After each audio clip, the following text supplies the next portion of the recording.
If you're in your 20s or 30s and you're looking to retire early, and as far away as it might look, you might not be open to a lot of options.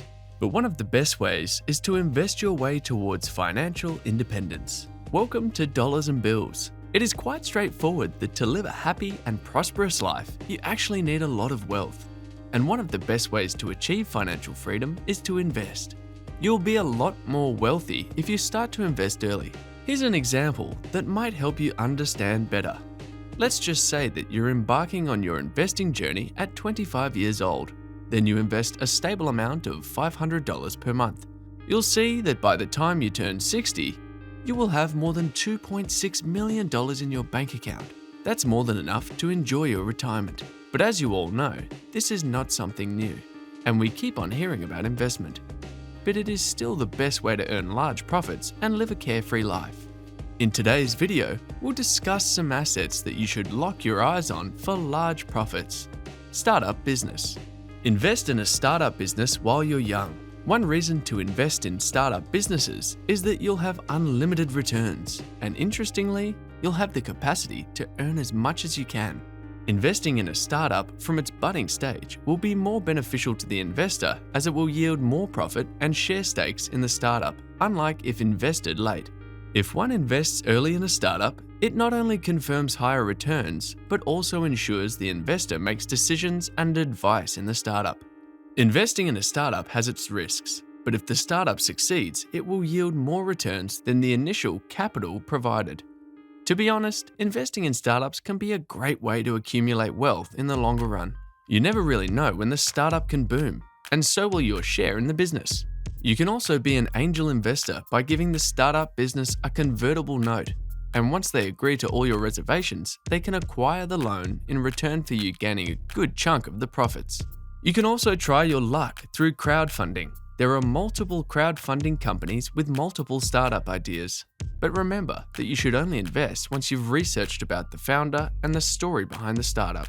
Choose the companies with good and creative ideas, and the founders with good and quality education and training under their belts. Real estate.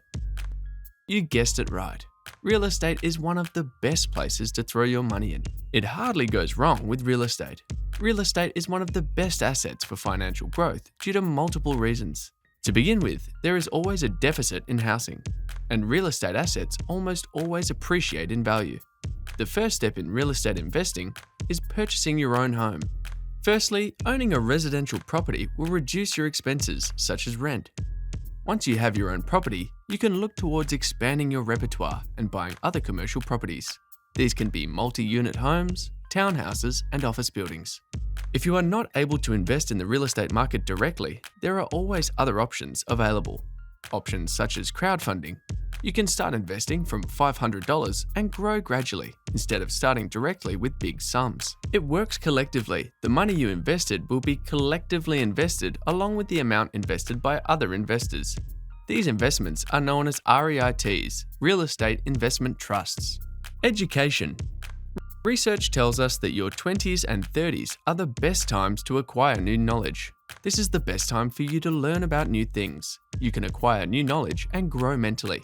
This can help you a great deal in your journey to financial independence. It can set you up for career success. But you need to understand that not all education and learning is an asset. Sometimes you're just bound to take some courses in order to acquire a degree, while other times you're acquiring knowledge as a hobby and you actually find it fun. This type of education leads to skill development, and you can also monetize it in the long run. Start by looking for careers that you are accustomed to, and one that can bring you success. This can also be the best time to improve your financial literacy. Growth stocks and dividend stocks. Like we mentioned earlier, investing till the date is the best way to grow financially. The younger you start investing, the more chances you have to learn and to make profits. Because if you lose your money at this stage, you can always learn and start building again. So investing in stocks offers a great way to step up in the high risk and high reward venture. Growth stocks are simply those stocks that are expected to grow over time at significant rates, better than the industry average. These stocks can generate more cash flows and revenues than it appears. Now, dividend stocks are those stocks that repay you annually in the form of dividends. These are the stocks of the companies that are financially stable and mature. Their share prices are less volatile, which means there are more chances for a stable revenue for the investors.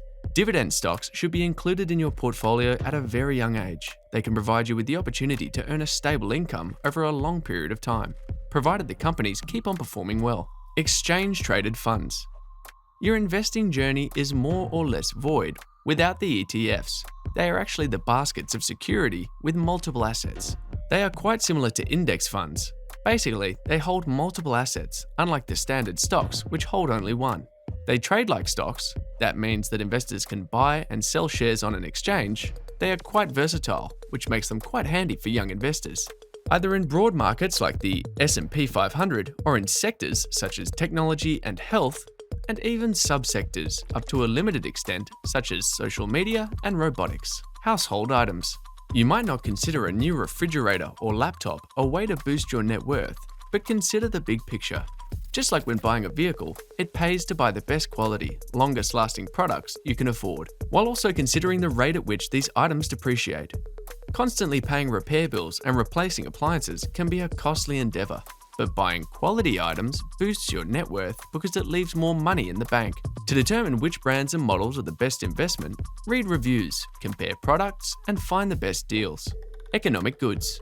Economic goods can be of great importance in your journey to financial independence. There are various ways to invest in this. The first one can be to invest in physical raw materials. Investing in commodities can provide investors with diversification, a hedge against inflation, and excessive positive returns. Investors can trade commodity-based futures, stocks, ETFs, or mutual funds, or they can hold physical commodities such as gold bullion. Three of the most commonly traded commodities include oil, gold, and base metals. Another way to gain exposure to commodities is through mutual funds. For example, an oil and gas fund would own stocks issued by companies involved in the energy sector and mineral exploration. The advantage of investing in such commodities is that they can diversify your portfolio, which is very important for investors just starting up. Gaining economic goods or commodities can be a beneficial way of charting your course towards financial success. Annuities. Annuities are the contracts between you and the insurance companies. The company promises to make periodic payments to you. You can either buy an annuity through a single payment or a series of payments known as premiums. Some annuity contracts can provide you with ways to save for retirement. Others can turn your savings into a stream of income, which is actually quite handy. Some companies can do both. If you use the annuity to save money and the insurance company delay your payments, then that type of annuity is known as the deferred annuity. On the other hand, if you are using your annuity to generate some retirement income and your payments start right away, you have an immediate annuity. The most common types of annuities are fixed and variable annuities. Both of these are quite widely used today. There is also a hybrid termed as the indexed annuity, which is also termed as the equity indexed annuity, or a fixed index annuity. Annuities are often products investors consider for payment.